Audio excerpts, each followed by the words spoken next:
Leonardo da Vinci. 1. Development, 1452 to 1482. The most fascinating figure of the Renaissance was born on April 15, 1452, near the village of Vinci, some 60 miles from Florence. His mother was a peasant girl, Caterina, who had not bothered to marry his father. Her seducer, Piero d'Antonio, was a Florentine attorney of some means. In the year of Leonardo's birth, Piero married a woman of his own rank.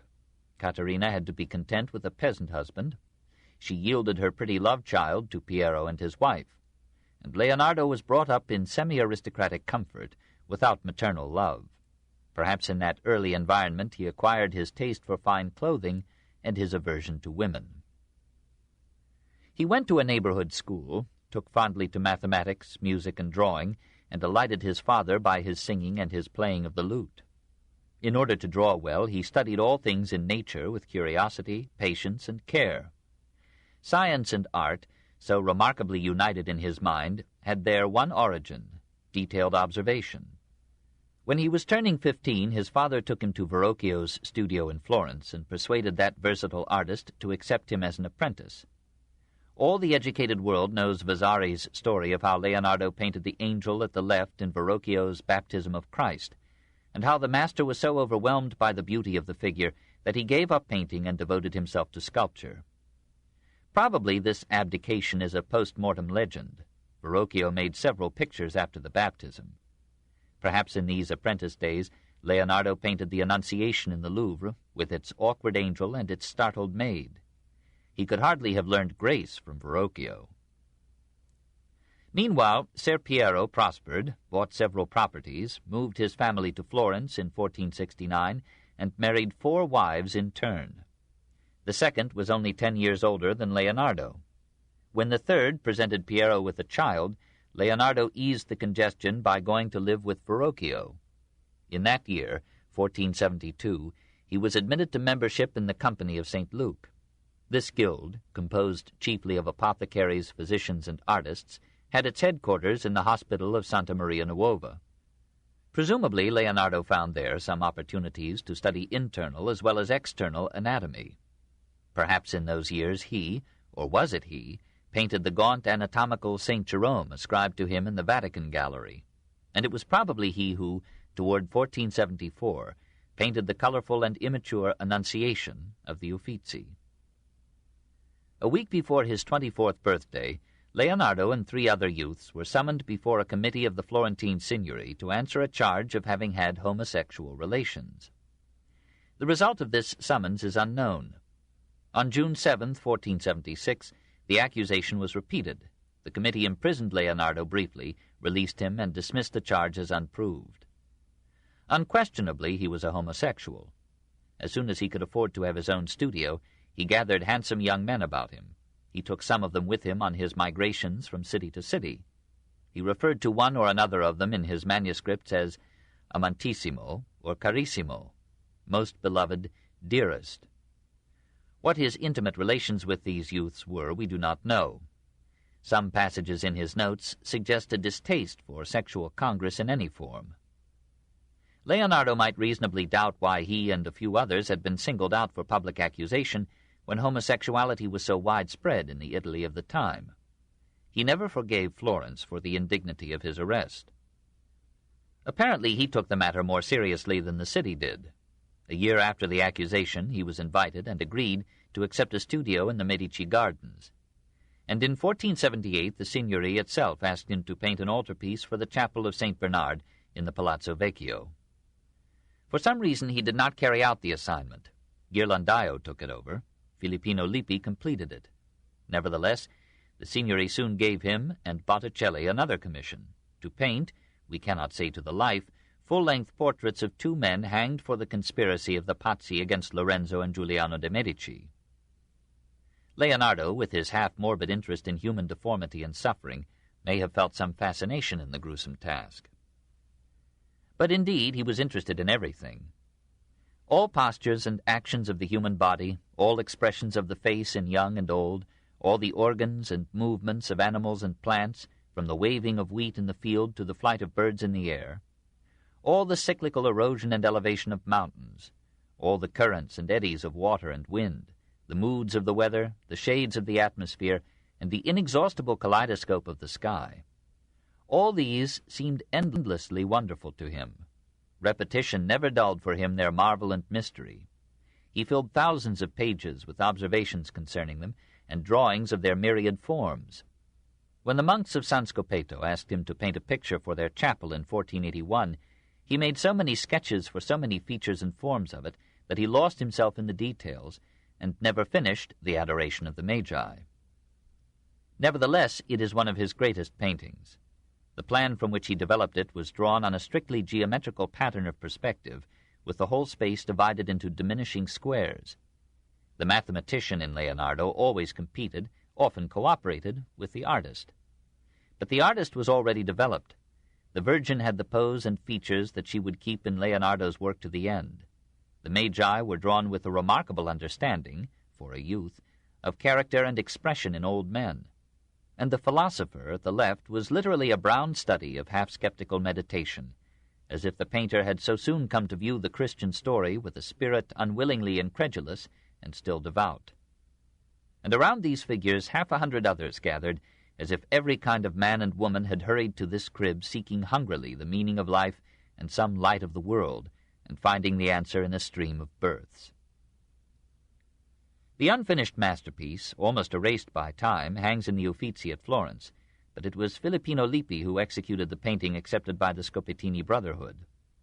To begin, to conceive too richly, to lose himself in experimenting with details, to see beyond his subject a boundless perspective of human, animal, plant, and architectural forms, of rocks and mountains, streams and clouds and trees, in a mystic chiaroscuro light, to be absorbed in the philosophy of the picture rather than in its technical accomplishment, to leave to others the lesser task of coloring the figures so drawn and placed for revealing significance, to turn in despair after long labor of mind and body from the imperfection with which the hand and the materials had embodied the dream. This was to be Leonardo's character and fate, with a few exceptions, to the end. 2. In Milan, 1482 to 1499. There was nothing hesitant, no sense yet of the merciless brevity of time, only youth's limitless ambitions fed by burgeoning powers, in the letter that Leonardo, now 30, sent in 1482 to Lodovico, regent of Milan. He had had enough of Florence. The desire to see new places and faces mounted in his blood. He had heard that Lodovico wanted a military engineer, an architect, a sculptor, a painter. Well, he would offer himself as all these in one. And so he wrote his famous letter. Most illustrious Lord, having now sufficiently seen and considered the proofs of all those who count themselves masters and inventors of instruments of war, and finding that their invention and use of the said instruments does not differ in any respect from those in common practice, I am emboldened without prejudice to anyone else to put myself in communication with your Excellency, in order to acquaint you with my secrets, thereafter offering myself at your pleasure effectually to demonstrate at any convenient time all those matters which are in part briefly recorded below. 1. I have plans for bridges, very light and strong and suitable for carrying very easily. 2. When a place is besieged, I know how to cut off water from the trenches and how to construct an infinite number of scaling ladders and other instruments. 4. I have plans for making cannon, very convenient and easy of transport, with which to hurl small stones in the manner almost of hail. 5. And if it should happen that the engagement is at sea, I have plans for constructing many engines most suitable for attack or defense, and ships which can resist the fire of all the heaviest cannon, and powder and smoke. 6. Also I have ways of arriving at a certain fixed spot by caverns and secret winding passages, made without any noise, even though it may be necessary to pass underneath trenches or a river. 7. Also I can make covered cars, safe and unassailable, which will enter the serried ranks of the enemy with artillery, and there is no company of men-at-arms so great as not to be broken by it. And behind these the infantry will be able to follow quite unharmed and without any opposition. 8. Also, if need shall arise, I can make cannon, mortars, and light ordnance of very beautiful and useful shapes, quite different from those in common use. 9.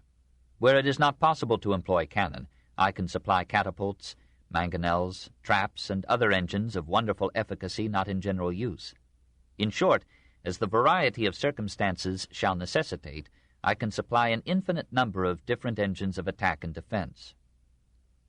10. In time of peace, I believe that I can give you as complete satisfaction as anyone else in architecture, in the construction of buildings both public and private, and in conducting water from one place to another.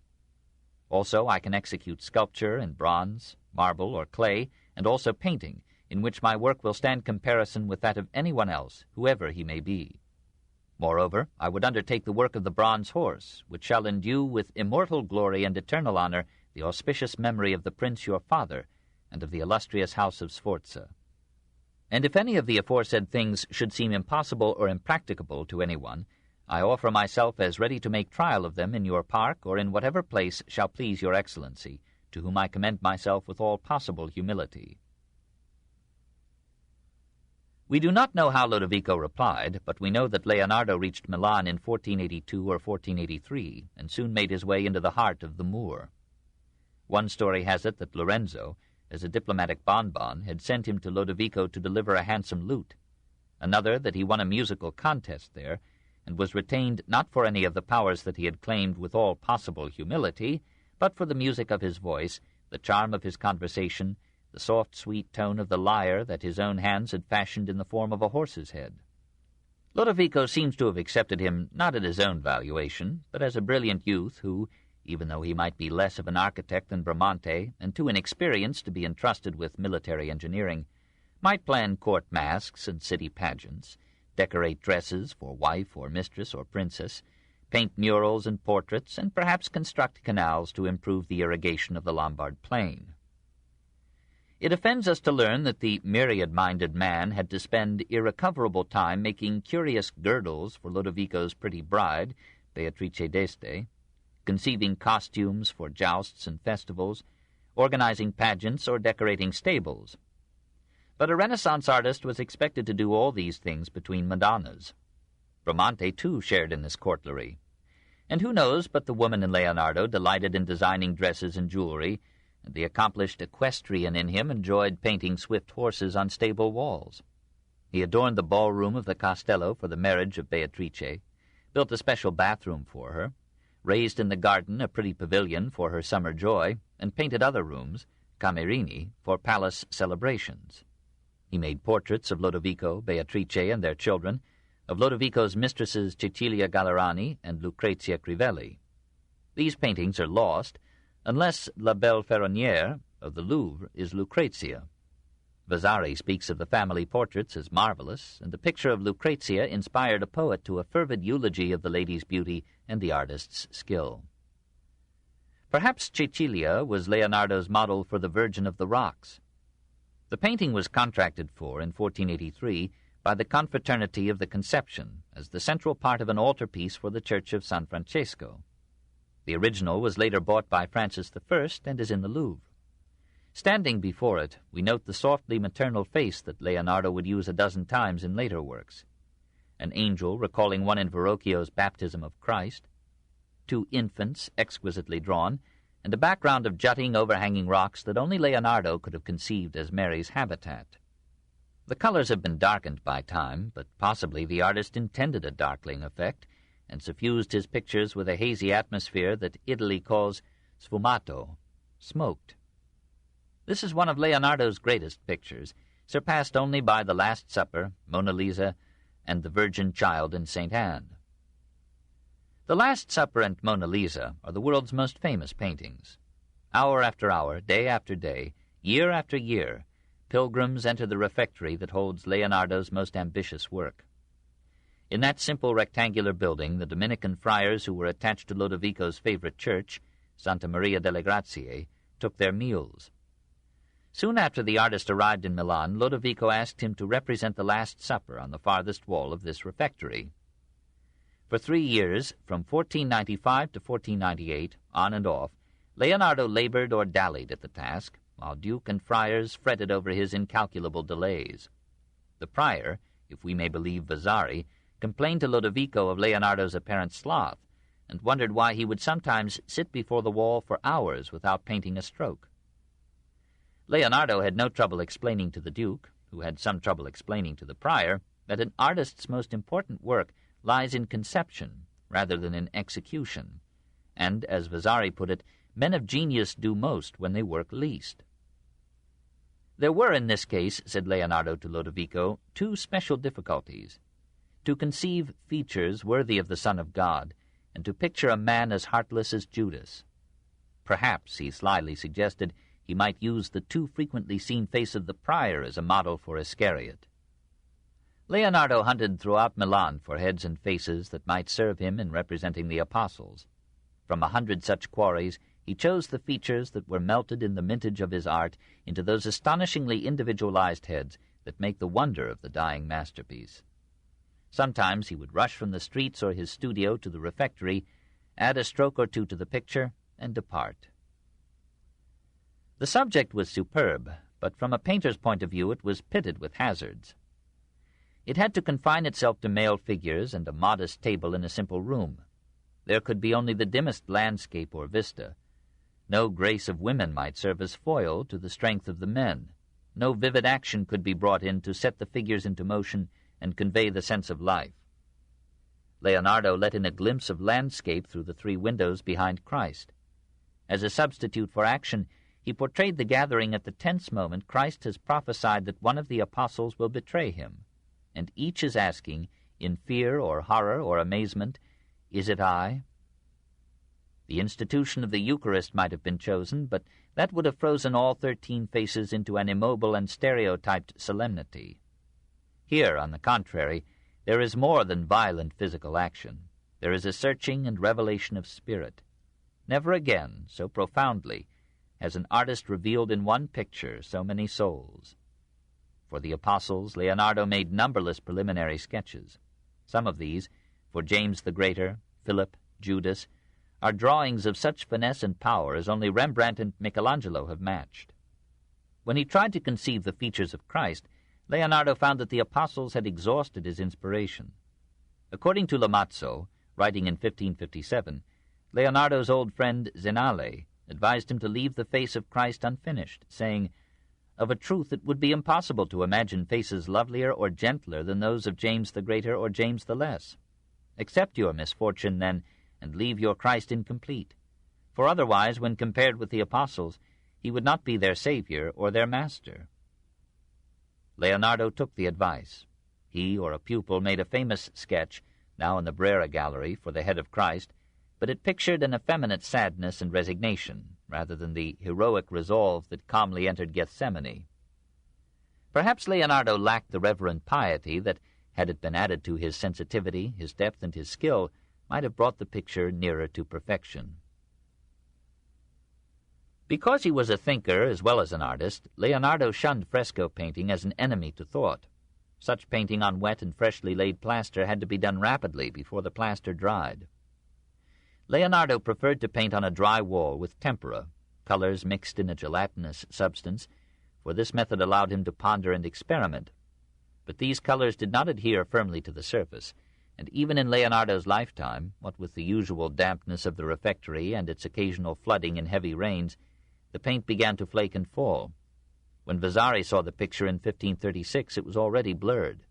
When Lamazzo saw it 60 years after its completion, it was already ruined beyond repair. The friars later helped decay by cutting a door through the legs of the apostles into the kitchen, this in 1656. The engraving by which the painting has been reproduced throughout the world was taken not from the spoiled original, but from an imperfect copy made by one of Leonardo's pupils, Marco Dogiono. Today we can study only the composition and the general outlines, hardly the shades or subtleties. But whatever were the defects of the work when Leonardo left it, some realized at once that it was the greatest painting that Renaissance art had yet produced. Meanwhile, in 1483, Leonardo had undertaken a work completely different and still more difficult. Lodovico had long wished to commemorate his father, Francesco Sforza, with an equestrian statue that would bear comparison with Donatello's Gattamelata at Padua and Verrocchio's Colleoni in Venice. Leonardo's ambition was stirred. He set himself to studying the anatomy, action, and nature of the horse, and soon drew 100 sketches of the animal, nearly all of snorting vivacity.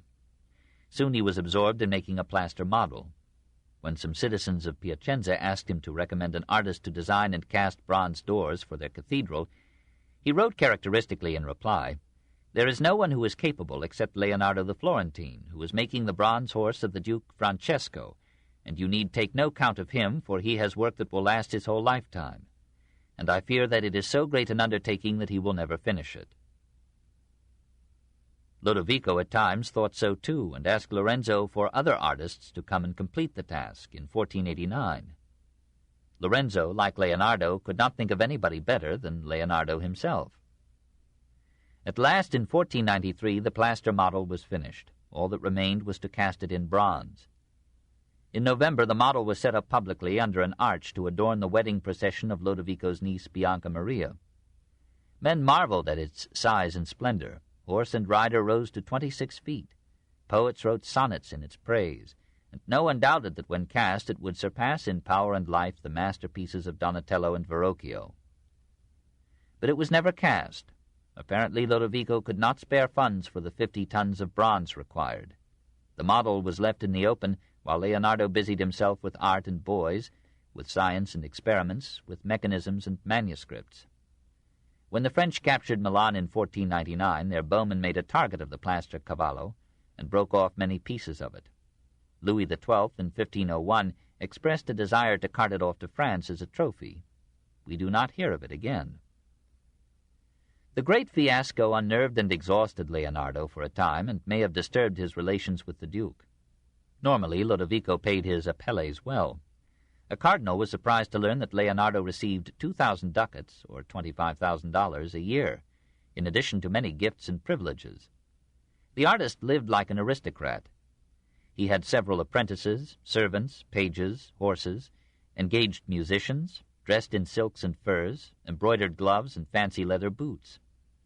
Although he produced works beyond price, he seemed at times to dally with his assignments, or to interrupt them for his private researches and compositions in science, philosophy, and art. In 1497, tired of such delays, Lodovico invited Perugino to come and decorate some rooms in the Castello. Perugino could not come, and Leonardo took over the assignment, but the incident left hurt feelings on both sides. About this time, Lodovico, straitened in his finances by diplomatic and military expenses, fell behind in paying Leonardo's salary. Leonardo paid his own costs for almost 2 years, and then sent the Duke a gentle reminder in 1498. Lodovico excused himself graciously, and a year later gave Leonardo a vineyard as a source of revenue. By that time, Lodovico's political edifice was falling about him. The French captured Milan, Lodovico fled, and Leonardo found himself uncomfortably free. He moved to Mantua in December of 1499, and there made a remarkable drawing of Isabella d'Este. She let her husband give it away as the first stage of its journey to the Louvre, and Leonardo, not relishing such generosity, passed on to Venice. He marveled at its proud beauty, but found its rich colors and Gothic Byzantine ornaments too bright for his Florentine taste. He turned his steps back to the city of his youth. 3. Florence, 1500 to 1501, and 1503 to 1506. He was 48 when he tried to take up again the cords of life that he had snapped some 17 years before. He had changed. Florence had too, but divergently. She had become in his absence a half-democratic, half-Puritan republic. He was accustomed to ducal rule and to soft aristocratic luxuries and ways. Florentines, always critical, looked askance at his silks and velvets, his gracious manners, and his retinue of curly-headed youths.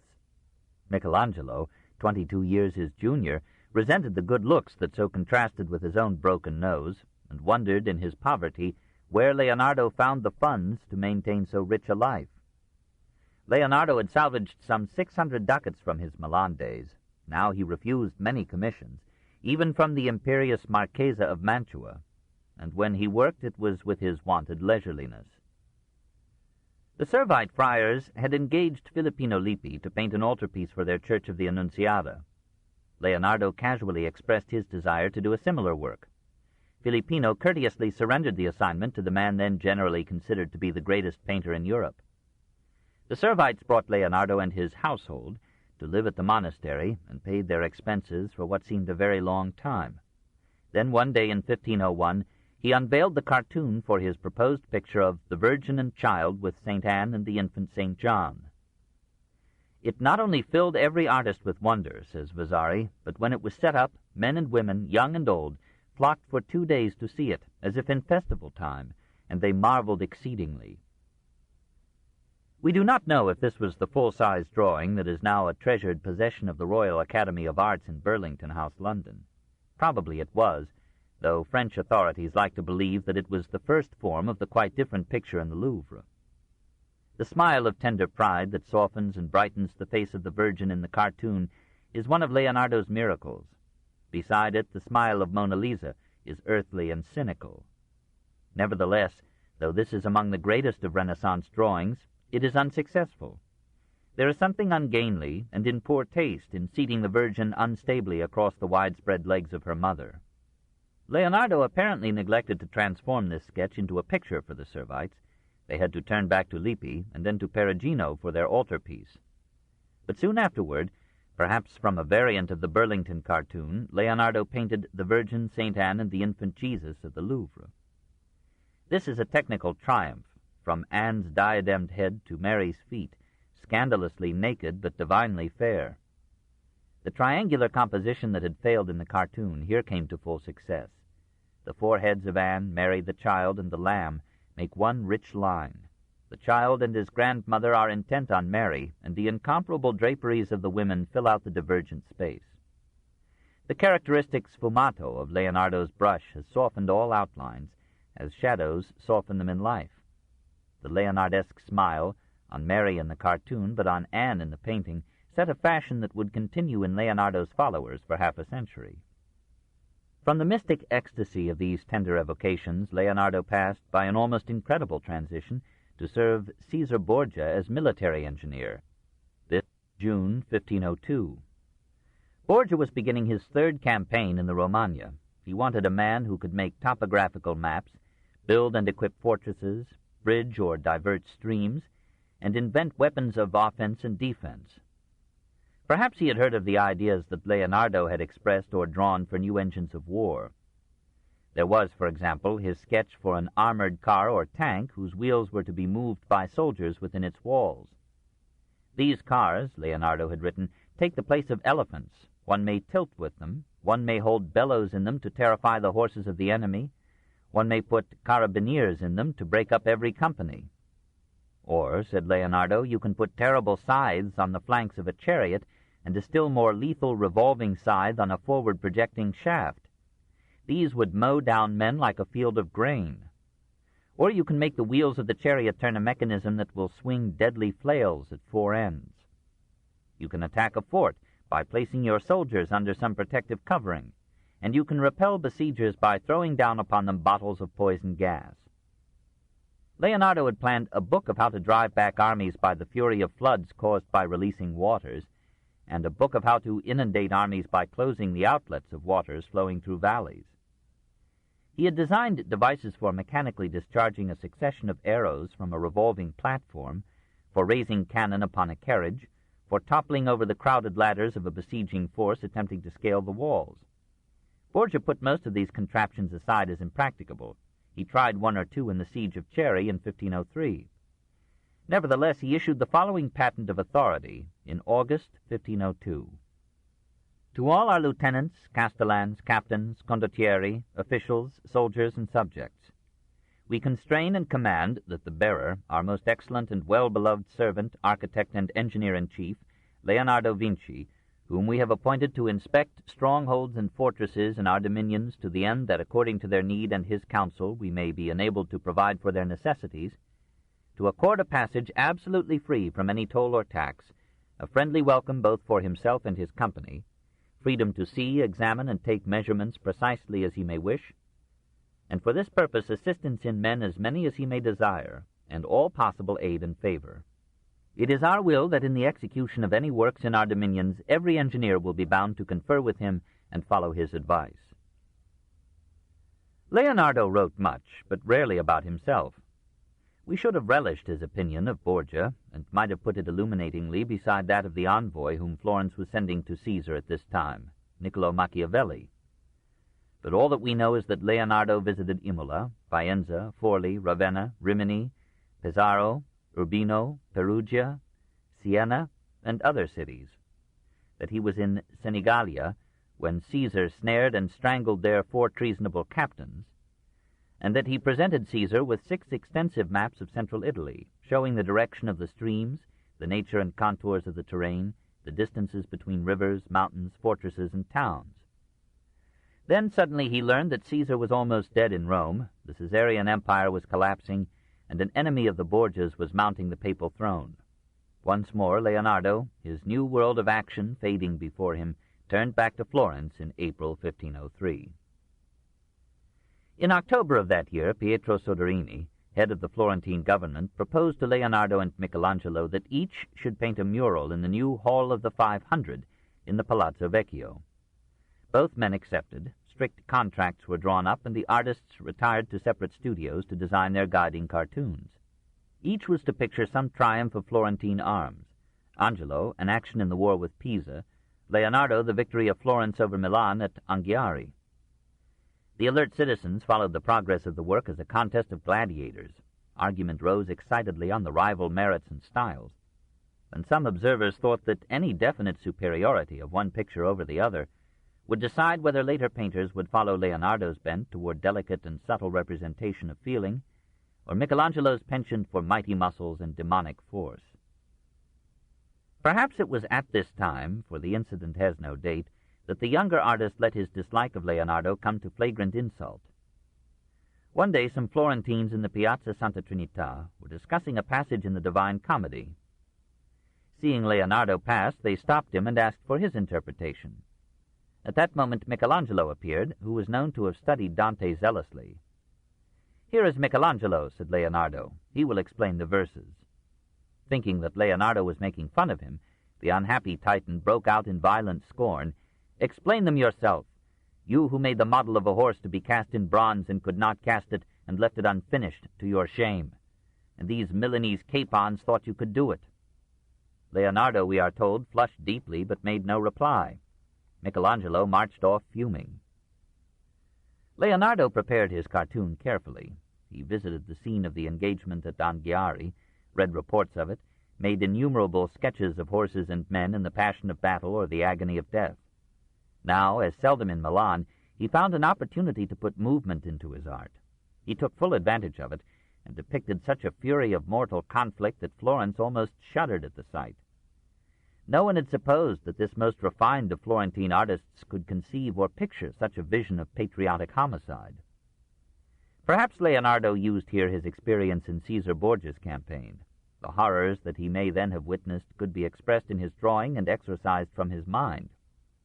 By February of 1505 he had finished his cartoon and began to paint its central picture, the Battle of the Standard, in the Sala dei Cinquecento. But now again, he who had studied physics and chemistry, and had not yet learned the fate of his Last Supper, made a tragic mistake. Experimenting with encaustic techniques, he thought to fix the colors into the stucco wall by heat from a brazier on the floor. The room was damp, the winter was cold, the heat did not reach high enough, the stucco failed to absorb the paint, the upper colors began to run, and no frenzied effort availed to halt the ruin. Meanwhile, financial difficulties arose. The signory was paying Leonardo 15 florins, or about $188 per month, hardly to be compared with the 160 or so that Lodovico had assigned him in Milan. When a tactless official offered the month's payment in coppers, Leonardo rejected them. He abandoned the enterprise in shame and despair, only moderately consoled by the fact that Michelangelo, after completing his cartoon, made no painting from it at all, but accepted a call from Pope Julius II to come and work in Rome. The great competition was a sorry mess that left Florence ill-disposed toward the two greatest artists in her history. On and off, during the years 1503 to 1506, Leonardo painted the portrait of Mona Lisa, that is, Madonna Elisabetta, third wife of Francesco del Giocondo, who in 1512 was to be a member of the signory. Presumably a child of Francesco, buried in 1499, was one of Elisabetta's children, and this loss may have helped to mold the serious features behind La Gioconda's smile. That Leonardo should call her back to his studio so many times during those 3 years, that he should spend upon her portrait all the secrets and nuances of his art, modeling her softly with light and shade, framing her in a fanciful vista of trees and waters, mountains and sky, clothing her in raiment of velvet and satin woven into folds whose every wrinkle is a masterpiece, studying with passionate care the subtle muscles that form and move the mouth, bringing musicians to play for her and to evoke upon her features the disillusioned tenderness of a mother remembering a departed child. These are inklings of the spirit in which he came to this engaging merger of painting and philosophy. 1,000 interruptions, 100 distracting interests, the simultaneous struggle with the Anghiari design, left unbroken the unity of his conception, the unwanted pertinacity of his zeal. This, then, is the face that launched 1,000 reams upon a sea of ink. Not an unusually lovely face. A shorter nose would have launched more reams, and many a lass in oil or marble, as in any Correggio, would by comparison make Lisa only moderately fair. It is her smile that has made her fortune through the centuries, a nascent twinkle in her eyes, an amused and checked upcurving of her lips. What is she smiling at? The efforts of the musicians to entertain her? The leisurely diligence of an artist who paints her through 1,000 days and never makes an end? Or is it not just Mona Lisa smiling, but woman, all woman, saying to all men, poor impassioned lovers, a nature blindly commanding continuance, burns your nerves with an absurd hunger for our flesh, softens your brains with a quite unreasonable idealization of our charms, lifts you to lyrics that subside with consummation, and all that you may be precipitated into parentage. Could anything be more ridiculous? But we too are snared. We women pay a heavier price than you for your infatuation. And yet, sweet fools, it is pleasant to be desired, and life is redeemed when we are loved. Or was it only the smile of Leonardo himself that Lisa wore, of the inverted spirit that could hardly recall the tender touch of a woman's hand, and could believe in no other destiny for love or genius than obscene decomposition and a little fame flickering out in man's forgetfulness?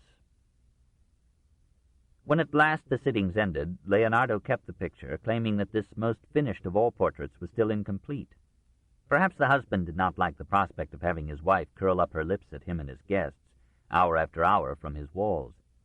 Many years later, Francis I bought it for 4,000 crowns, or $50,000, and framed it in his palace at Fontainebleau.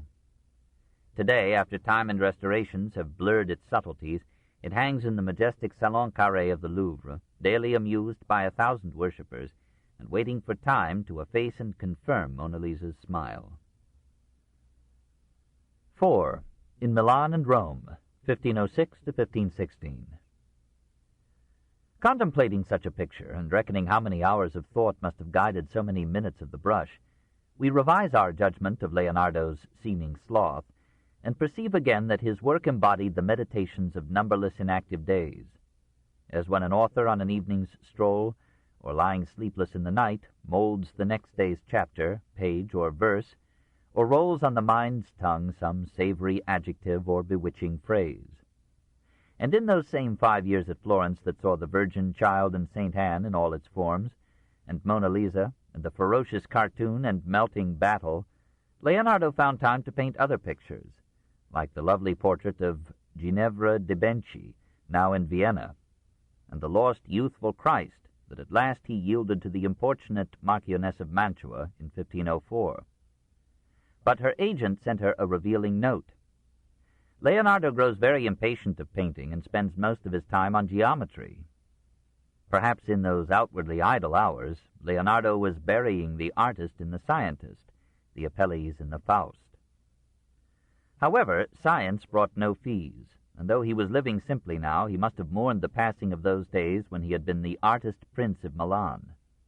When Charles d'Amboise, Viceroy of Milan for Louis XII, invited him to return, Leonardo asked Soderini might he be excused for a few months from his commitments to Florence.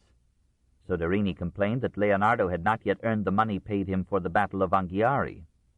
Leonardo raised the unearned sum and brought it to Soderini, who refused it. Finally, in 1506, Soderini, anxious to keep the goodwill of the French king, let Leonardo go on condition that he return to Florence after 3 months or pay a penalty of 150 ducats. He went, and though he revisited Florence in 1507, 1509, and 1511, he remained in the employ of Amboise and Louis in Milan till 1513. Soderini protested, but Louis overruled him with the gracious courtesy of confident strength. To make matters quite clear, Louis in 1507 appointed Leonardo peintre et ingénieur ordinaire, painter and engineer in ordinary, to the King of France. It was no sinecure. Leonardo earned his keep.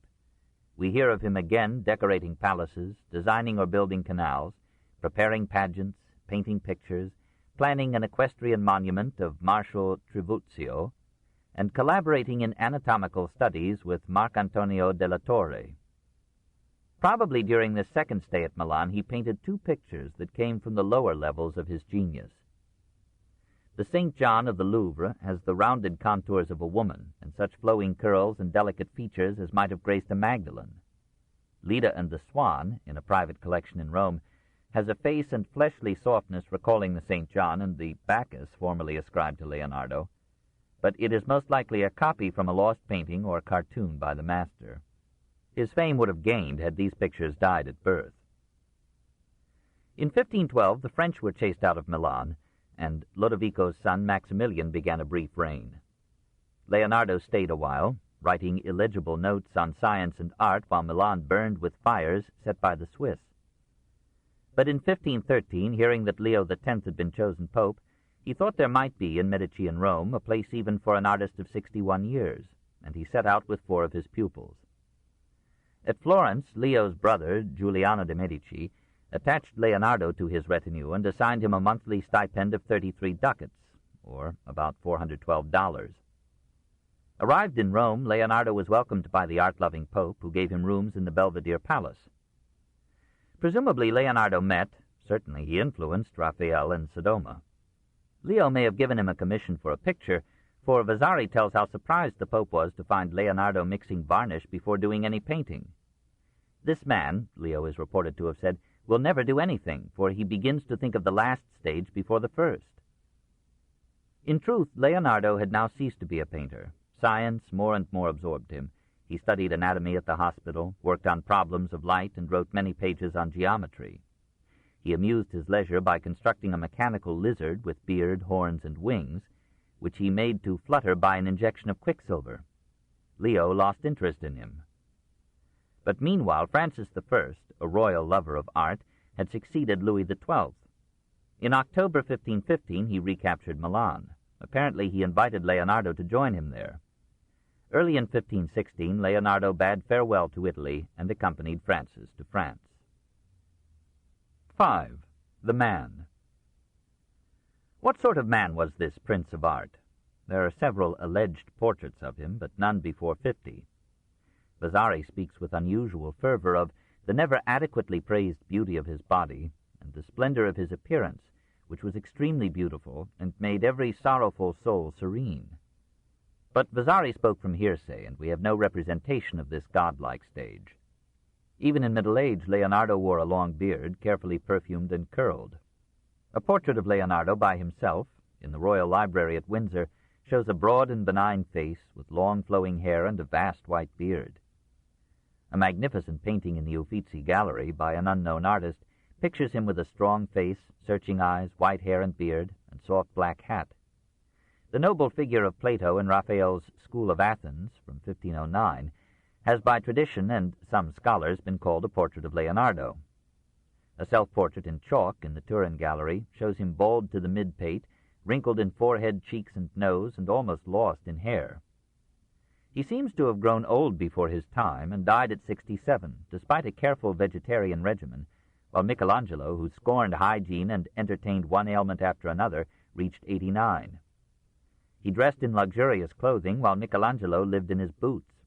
Yet Leonardo in his prime was known for his strength, bending a horseshoe with his hands. He was an expert fencer and skilled in riding and managing horses, which he loved as the noblest and fairest of animals. Apparently he drew, painted, and wrote with his left hand, This, rather than a desire to be illegible, made him write from right to left. We have suggested that his homosexuality was not innate, but grew out of the unpleasant relation of a burdened stepmother with a bastard stepson. His need for receiving and returning affection found satisfaction with the handsome youths whom he later collected. He drew women much less frequently than men. He acknowledged their beauty, but seems to have shared Socrates' preference for boys. In all the jungle of his manuscripts there is no word of love or tenderness for women. Yet he understood well many phases of woman's nature. No one has surpassed him in representing virginal delicacy, motherly solicitude, or feminine subtlety. It may be that his sensitiveness, his secretive anagrams and codes, his double locking of his studio at night, had a root in his consciousness of abnormality as well as in his fear of being charged with heresy. He was not anxious to be read by the many. The truth of things, he wrote, is a supreme food for fine intelligences, but not for wandering wits. His sexual inversion may have influenced other elements of his character. He was the soul of gentle kindness to his friends. He protested against killing animals, would not allow anyone to hurt any living thing. He bought caged birds to free them. In other aspects, he seemed morally insensitive. He was apparently fascinated by the problem of designing instruments of war. He appears to have felt no strong resentment against the French for condemning to a dungeon the Lodovico who for 16 years had maintained him handsomely in Milan. He went off without visible qualms to serve a Borgia whom Florence feared as a threat to her liberty. Like every artist, every author, and every homosexual, he was unusually self-conscious, sensitive, and vain. "Se tu sarai, solo tu sarai tutto tuo," he wrote. "If you are alone, you are all your own. With a companion, you are half yourself, so you squander yourself according to the indiscretion of your company." He could shine in company as a musician or a conversationalist, but he liked rather to isolate himself in rapt concentration on his tasks. The chief gift of nature, he said, never having starved, is liberty. His virtues were the better side of his faults. His aversion to sexual behavior may have left him free to spend his blood upon his work. His painful sensitivity opened up to him 1,000 facets of reality unseen by the common eye. He would follow through a dozen streets or all day long some unusual face, and then in his studio draw it as well as if he had brought the model with him. His mind leaped at peculiarities, strange forms, actions, ideas. "The Nile," he wrote, "has discharged more water into the sea than is at present contained in all the waters of the earth. Consequently, all the sea and the rivers have passed through the mouth of the Nile an infinite number of times." By a kindred bent, he indulged himself in queer pranks. So one day he hid the cleaned gut of a ram in a room, and when his friends had gathered there, he inflated the gut by a bellows in an adjoining chamber until the swelling skin crowded his guests against the walls. He recorded in his notebooks a variety of second-class fables and jokes. His curiosity, his inversion, his sensitivity, his passion for perfection, all entered into his most fatal defect, the inability or unwillingness to complete what he had begun. Perhaps he entered upon each work of art with a view to solve a technical problem of composition, color, or design, and lost interest in the work when the solution had been found. Art, he said, lies in conceiving and designing, not in the actual execution. This was labor for lesser minds. Or he pictured to himself some subtlety, significance, or perfection that his patient and at last impatient hand could not realize, and he abandoned the effort in despair, as in the case of the face of Christ. He passed too quickly from one task or subject to another. He was interested in too many things. He lacked a unifying purpose, a dominating idea. This universal man was a medley of brilliant fragments. He was possessed of and by too many abilities to harness them to one goal. In the end, he mourned, "I have wasted my hours." He wrote 5,000 pages, but never completed one book. Quantitatively, he was more an author than an artist. He speaks of having composed 120 manuscripts. 50 remain. They are written from right to left in a half-Oriental script that almost lends color to the legend that at one time he traveled in the Near East, served the Egyptian Sultan, and embraced the Mohammedan faith. His grammar is poor. His spelling is individualistic. His reading was varied and desultory. He had a little library of 37 volumes, the Bible, Aesop, Diogenes Laertius, Ovid, Livy, Pliny the Elder, Dante, Petrarch, Poggio, Filelfo, Ficino, Pulci, the Travels of Mandeville, and treatises on mathematics, cosmography, anatomy, medicine, agriculture, palmistry, and the art of war. He remarked that the knowledge of past times and of geography adorns and nourishes the intellect, but his many anachronisms show only a scattering acquaintance with history. He aspired to be a good writer, made several attempts at eloquence, as in his repeated descriptions of a flood, and wrote vivid accounts of a tempest and a battle. He clearly intended to publish some of his writings, and often began to put his notes into order for this purpose.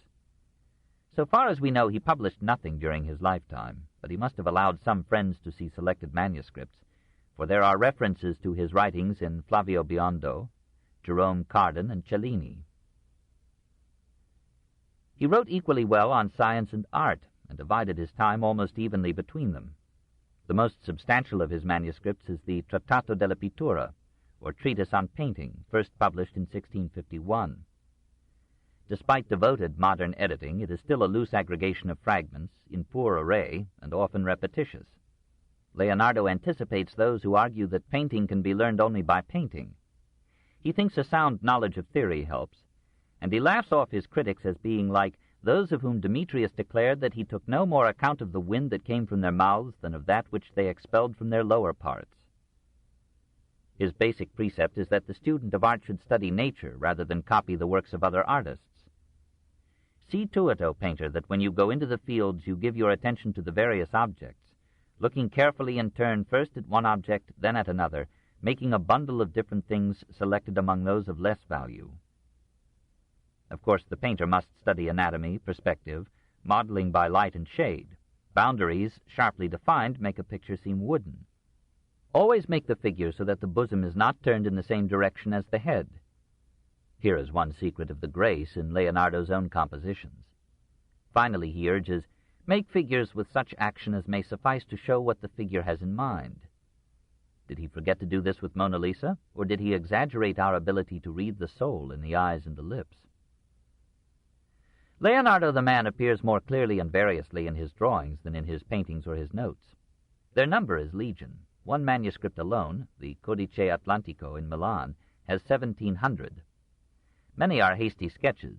Many are such masterpieces that we must rank Leonardo as the ablest, subtlest, profoundest draftsman of the Renaissance. There is nothing in the drawings of Michelangelo or Rembrandt that can match the amazing Virgin Christ and St. Anne in Burlington House.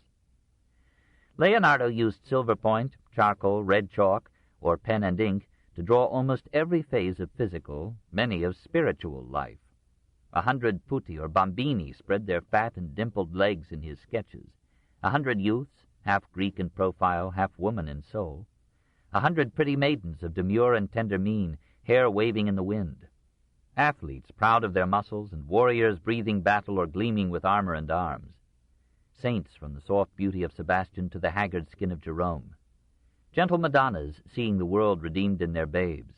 Complex drawings of costumes for masquerades, and studies of shawls and scarves and laces and robes caressing the head or the neck, curling on the arm, or falling from shoulder or knee in folds that catch the light, invite the touch, and seem more real than the garments on our flesh. All these forms sing the zest and marvel of life, but scattered among them are horrible grotesques and caricatures, deformed heads, leering imbeciles, bestial faces, crippled bodies, shrews contorted with fury, a Medusa with snakes for hair, men desiccated and corrugated with age, women in the last stages of decay. This was another side of reality, and Leonardo's impartial, universal eye caught it, fixed it, put it down resolutely on his sheets, as if to look ugly evil squarely in the face. He kept these horrors out of his paintings, which owed some loyalty to beauty, but he had to find room for them in his philosophy. Perhaps nature pleased him more than man did, for nature was neutral and could not be accused of evil as malice. Everything in her was forgivable to an unbiased eye. So Leonardo drew many landscapes and scolded Botticelli for ignoring them. He followed the tendrils of flowers faithfully with his pen. He hardly painted a picture without giving it added magic and depth by a background of trees, streams, rocks, mountains, clouds, and sea. He almost banished architectural forms from his art so that he might leave more room for nature to enter and absorb the painted individual or group into the reconciling totality of things. Sometimes Leonardo tried his hand at architectural design, but with chastening unsuccess. There are architectural fantasies among his drawings, quaint and half Syrian. He liked domes and made a pretty sketch for a kind of St. Sophia that Lodovico might build in Milan. It never rose from the ground. Lodovico sent him to Pavia to help redesign the cathedral there, but Leonardo found the mathematicians and anatomists of Pavia more interesting than the cathedral. He mourned the noise, filth, and narrow congestion of Italian towns, studied town planning, and submitted to Lodovico a sketch for a city of 2 levels. On the lower level would move all commercial traffic, and loads for the service and convenience of the common people. The upper level would be a roadway 20 braccia, some 40 feet, wide, upheld by colonnaded arcades, and not to be used by vehicles, but solely for the convenience of the gentlefolk. Spiral staircases would occasionally connect the 2 levels, and every here and there a fountain would cool and cleanse the air. Lodovico had no funds for such an upheaval, and the Milanese aristocracy remained on the earth. 6. The inventor. It is hard for us to realize that to Lodovico, as to Caesar Borgia, Leonardo was primarily an engineer. Even the pageants that he planned for the Duke of Milan included ingenious automata. Every day, says Vasari, he made models and designs for the removal of mountains with ease, and to pierce them to pass from one place to another, and by means of levers, cranes, and winches to raise and draw heavy weights. He devised methods for cleaning harbors and for raising water from great depths. He developed a machine for cutting threads in screws. He worked along correct lines towards a water wheel. He devised frictionless roller-bearing band brakes. He designed the first machine gun and mortars with cog gears to elevate their range. A multiple belt drive, 3-speed transmission gears, an adjustable monkey wrench, a machine for rolling metal, a movable bed for a printing press, a self-locking worm gear for raising a ladder. He had a plan for underwater navigation, but refused to explain it. He revived the idea of Hero of Alexandria for a steam engine, and showed how steam pressure in a gun could propel an iron bolt 1,200 yards. He invented a device for winding and evenly distributing yarn on a revolving spindle, and scissors that would open and close with one movement of the hand. Often he let his fancy bemuse him, as when he suggested inflated skis for walking on water, or a watermill that would simultaneously play several musical instruments. He described a parachute. If a man have a tent made of linen, of which the apertures have all been stopped up, and it be 12 cubits across and 12 in depth, he will be able to throw himself down from any great height without sustaining any injury. Through half his life he pondered the problem of human flight. Like Tolstoy, he envied the birds as a species in many ways superior to man. He studied in detail the operation of their wings and tails, the mechanics of their rising, gliding, turning, and descending. His sharp eye noted these movements with passionate curiosity, and his swift pencil drew and recorded them. He observed how birds avail themselves of air currents and pressures. He planned the conquest of the air. You will make an anatomy of the wings of a bird, together with the muscles of the breast which move these wings. And you will do the same for a man, in order to show the possibility of a man sustaining himself in the air by the beating of wings. The rising of birds without beating their wings is not produced by anything other than their circular movement amid the currents of the wind. Your bird should have no other model than the bat, because its membranes serve as a means of binding together the framework of the wings.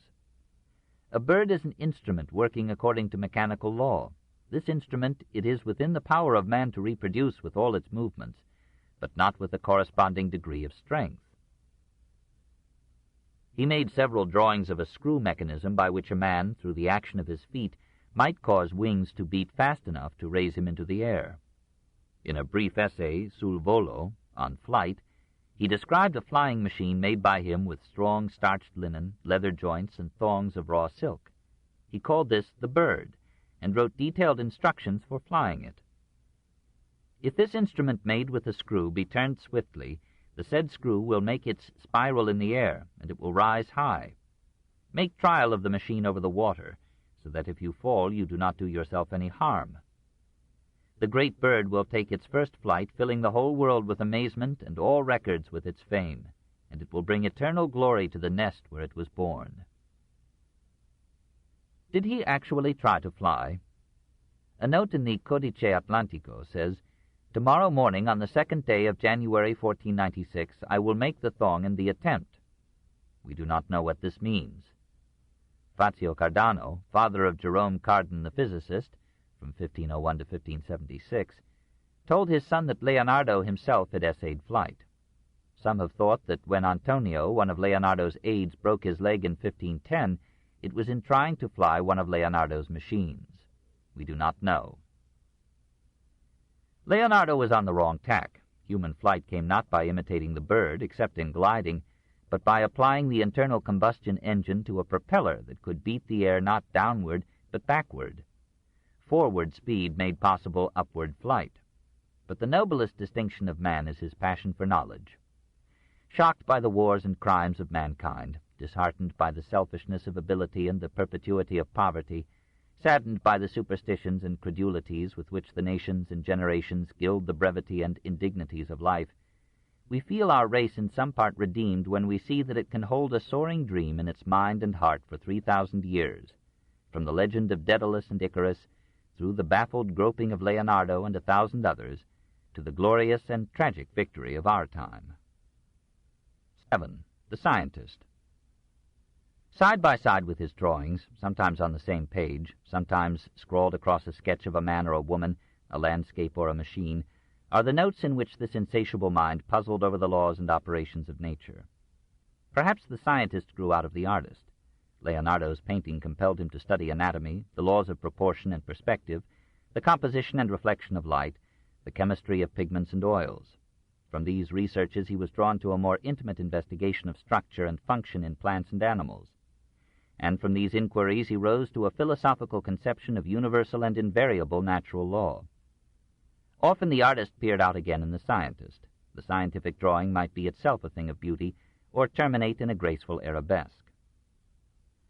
Like most scientists of his time, Leonardo tended to identify scientific method with experience rather than experiment. Remember, he counsels himself, when discoursing about water, to adduce first experience and then reason. Since any man's experience can be no more than a microscopic fragment of reality, Leonardo supplemented his with reading, which can be experienced by proxy.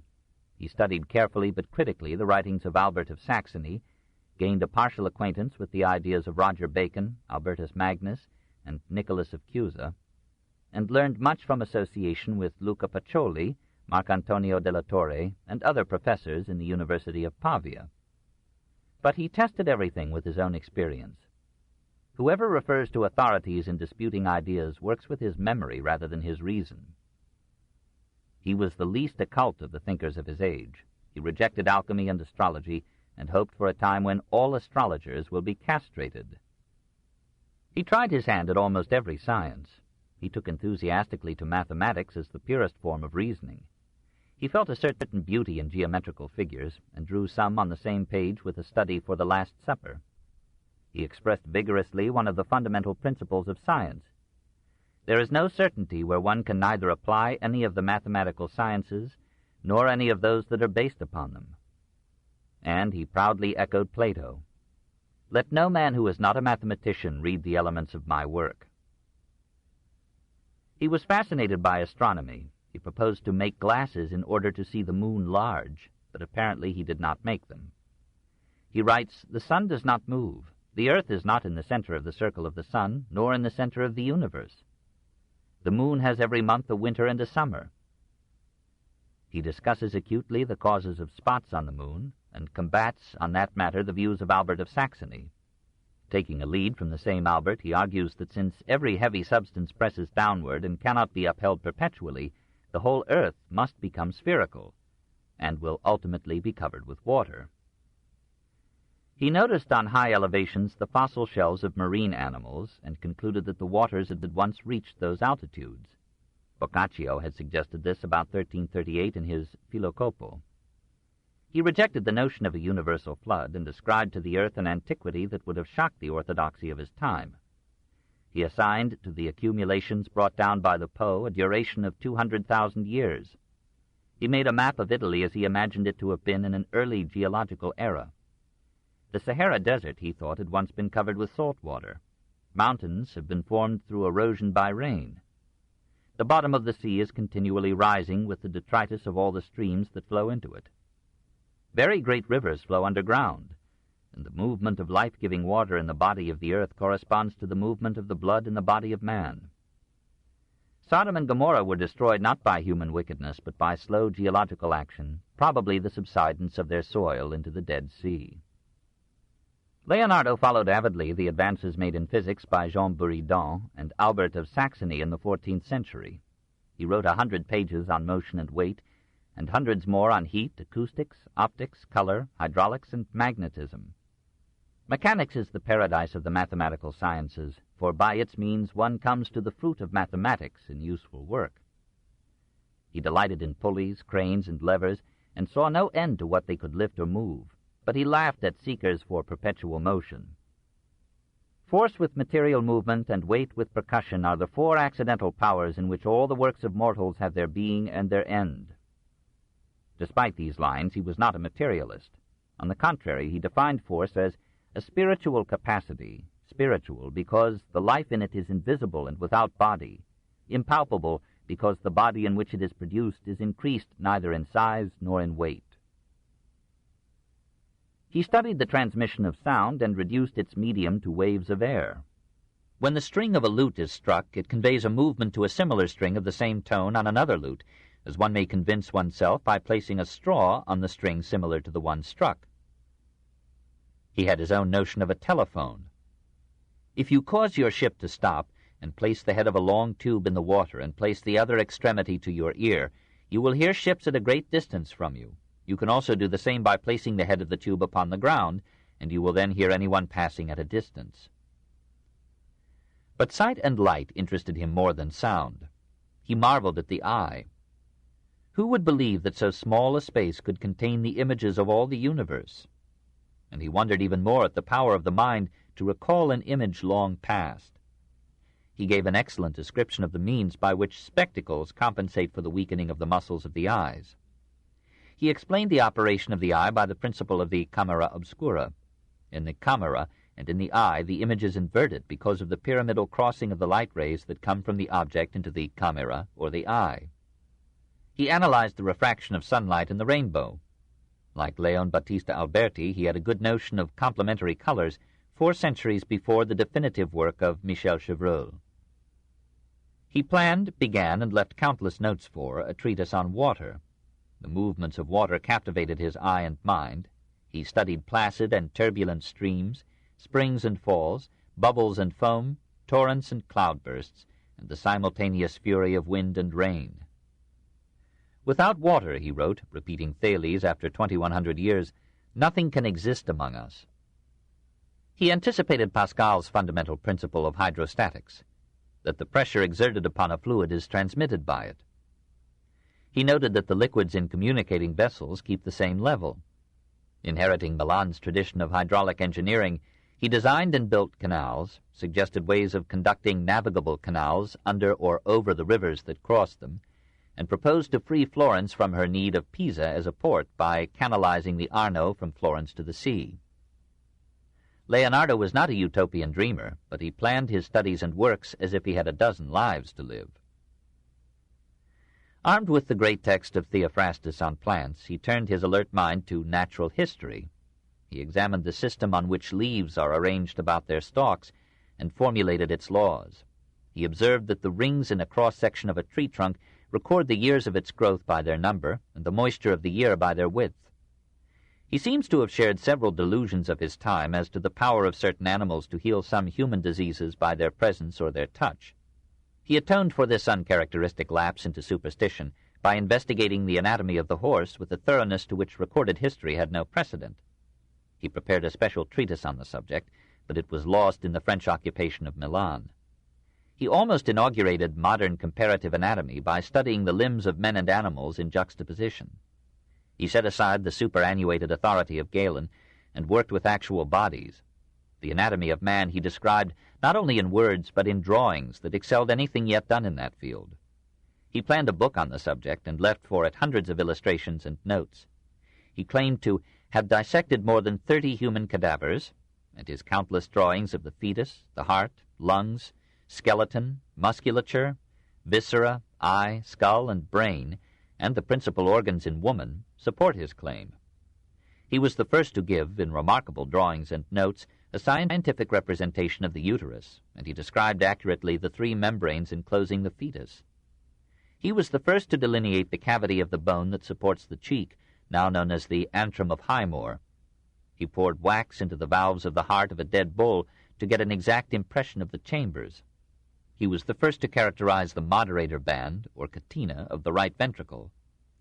He was fascinated by the network of blood vessels. He divined the circulation of the blood, but did not quite grasp its mechanism. The heart, he wrote, is much stronger than the other muscles. The blood that returns when the heart opens is not the same as that which closes the valves. He traced the blood vessels, nerves, and muscles of the body with fair accuracy. He attributed old age to arteriosclerosis, and this to lack of exercise. He began a volume De Figura Humana on the proper proportions of the human figure as an aid to artists, and some of his ideas were incorporated in his friend Pacioli's treatise De Divina Proportione. He analyzed the physical life of man from birth to decay, and then planned a survey of mental life. Oh, that it may please God to let me also expound the psychology of the habits of man in such fashion as I am describing his body. Was Leonardo a great scientist? Alexander von Humboldt considered him the greatest physicist of the 15th century, and William Hunter ranked him as the greatest anatomist of his epoch. He was not as original as Humboldt supposed. Many of his ideas in physics had come down to him from Jean Buridan, Albert of Saxony, and other predecessors. He was capable of egregious errors, as when he wrote that no surface of water that borders upon the air will ever be lower than that of the sea. But such slips are remarkably few in so vast a production of notes on almost everything on the earth or in the sky. His theoretical mechanics were those of a highly intelligent amateur. He lacked training, instruments, and time. That he achieved so much in science, despite these handicaps and his labors in art, is among the miracles of a miraculous age. From his studies in so many fields, Leonardo rose at times to philosophy. O marvelous necessity! Thou with supreme reason constrainest all effects to be the direct result of their causes, and by a supreme and irrevocable law every natural action obeys thee by the shortest possible process. This has all the proud ring of 19th century science, and suggests that Leonardo had shed some theology. Vasari, in the first edition of his Life of the Artist, wrote that he was of so heretical a cast of mind that he conformed to no religion whatever, accounting it perchance better to be a philosopher than a Christian. But Vasari omitted this passage in later editions. Like many Christians of the time, Leonardo took a fling now and then at the clergy. He called them Pharisees, accused them of deceiving the simple with bogus miracles, and smiled at the false coin of celestial promissory notes which they exchanged for the coinage of this world. On one Good Friday he wrote, "Today all the world is in mourning because one man died in the Orient." He seems to have thought that dead saints were incapable of hearing the prayers addressed to them. I could wish that I had such power of language as should avail me to censure those who would extol the worship of men above that of the sun. Those who have wished to worship men as gods have made a very grave error. He took more liberties with Christian iconography than any other Renaissance artist. He suppressed halos, put the Virgin across her mother's knee, and made the infant Jesus try to bestride the symbolic lamb. He saw mind in matter and believed in a spiritual soul, but apparently thought that the soul could act only through matter, and only in harmony with invariable laws. He wrote that the soul can never be corrupted with the corruption of the body, but he added that death destroys memory as well as life, and without the body the soul can neither act nor feel. He addressed the deity with humility and fervor in some passages, but at other times he identified God with nature, natural law, and necessity. A mystic pantheism was his religion until his final years. 8. In France, 1516 to 1519. Arrived in France, Leonardo, 64 and ill, was established with his faithful companion Francesco Melzi, 24, in a pretty house at Cloux, between the town and chateau of Amboise on the Loire, then the frequent residence of the king. His contract with Francis I designated him as painter, engineer, and architect of the king and state mechanician, at an annual salary of 700 crowns, or $8,750.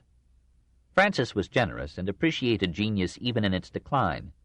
He enjoyed conversation with Leonardo, and affirmed, reported Cellini, that never had any man come into the world who knew so much as Leonardo, and that not only in sculpture, painting, and architecture, for in addition he was a great philosopher. Leonardo's anatomical drawings amazed the physicians at the French court. For a time he labored manfully to earn his salary. He arranged masks and pageants for royal displays, worked on plans to bind the Loire and the Saône with canals and to drain the marshes of Sologne, and may have shared in designing parts of the Loire Chateau. Some evidence links his name with the jewel loveliness of Chambord. Probably he did little painting after 1517, for in that year he suffered a paralytic stroke that immobilized his right side. He painted with his left hand, but needed both hands for careful work. He was now a wrinkled wreck of the youth whose repute for beauty of body and face came down to Vasari across half a century. His once proud self-confidence faded, his serenity of spirit yielded to the pains of decay, his love of life gave place to religious hope. He made a simple will, but he asked for all the services of the church at his funeral.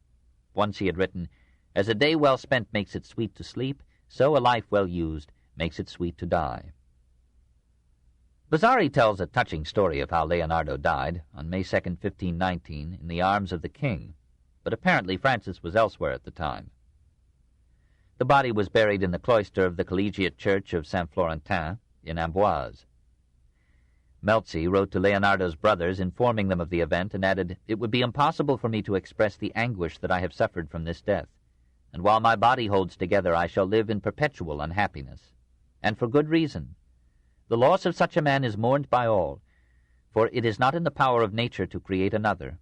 May Almighty God rest his soul forever." How shall we rank him, although which of us commands the variety of knowledge and skills required to judge so multiple a man? The fascination of his polymorphous mind lures us into exaggerating his actual achievement, for he was more fertile in conception than in execution. He was not the great scientist or engineer or painter or sculptor or thinker of his time. He was merely the man who was all of these together and in each field rivaled the best. There must have been men in the medical schools who knew more of anatomy than he. The most notable works of engineering in the territory of Milan had been accomplished before Leonardo came. Both Raphael and Titian left a more impressive total of fine paintings than has survived from Leonardo's brush. Michelangelo was a greater sculptor. Machiavelli and Guicciardini were profounder minds. And yet, Leonardo's studies of the horse were probably the best work done in the anatomy of that age. Lodovico and Caesar Borgia chose him from all Italy as their engineer. Nothing in the paintings of Raphael or Titian or Michelangelo equals The Last Supper. No painter has matched Leonardo in subtlety of nuance or in the delicate portrayal of feeling and thought and pensive tenderness. No statue of the time was so highly rated as Leonardo's plaster Sforza. No drawing has ever surpassed the Virgin Child in St. Anne, and nothing in Renaissance philosophy soared above Leonardo's conception of natural law. He was not the man of the Renaissance, for he was too gentle, introverted, and refined to typify an age so violent and powerful in action and speech.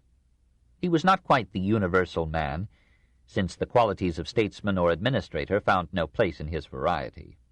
But with all his limitations and incompletions, he was the fullest man of the Renaissance, perhaps of all time. Contemplating his achievement, we marvel at the distance that man has come from his origins and renew our faith in the possibilities of mankind.